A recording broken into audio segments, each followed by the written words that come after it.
Hi வழக்கம் போல தான் சவுதி அரேபியா தூசி புயல் குளிர் இதெல்லாம் சேர்ந்து மனுஷனை செஞ்சு விடுச்சு 2-3 days. ஓகே, சோசியல் மீடியாவில் ஒரு பெண் குயின் வந்து தனியாக போனதை பற்றி ரொம்ப வைரலாக போயிட்டு இருக்கு. அதை ரொம்ப ஸ்வீட்டாகவும் மனசோட வாழ்க்கைக்கும் அதை வந்து கனெக்ட் பண்ணி எல்லாம் பேசிக்கிட்டு இருக்காங்க. ஆனால் அறிவியல் ரீதியான பல உண்மைகள் சொல்கிறாங்க. என்னென்னா அதோட திசையை அறியும் அந்த சிஸ்டம் வந்து கொலாப்ஸ் ஆனால் அது இப்படி தான் தனியாக போய் கடைசியாக அது மரணத்தை தான் எதிர்நோக்குமா அப்படின்லாம் சொல்கிறாங்க.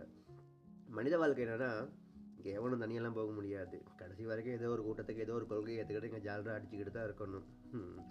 தனியெல்லாம் போனோன்னு வை காணாமல் போயிடுவேன், உன்னைய மறந்துடுவாங்க. அதுதான் நடக்கும். அதையும் மீறி நீ தனியாக போகணும் அப்படின்னா நீ இலக்கை தெரிஞ்சுக்கணும். எதுவுமே ஒன்றை சுற்றி இருக்கக்கூடாது, உனக்கும் எதை சுற்றியும் ஆசைகள் இருக்கக்கூடாது. அப்படி இருக்கவே முடியாது தனியாக போகிறவனுக்கு. ஸோ தனியாக போகிறது அப்படிங்கிறது வந்து அது எல்லாத்துக்கும் நடக்காது. ஏன்னா 1000 இருந்துச்சு போதி மரம், ஆனால் ஒருத்தன் தான் புத்தன் ஆனா. ஸோ இங்கே ஜால்ரா ஜிங்சக் ஏதோ ஒரு கொள்கை ஏதோ ஒரு கூட்டம் சேஃபாக போடலாம். பை.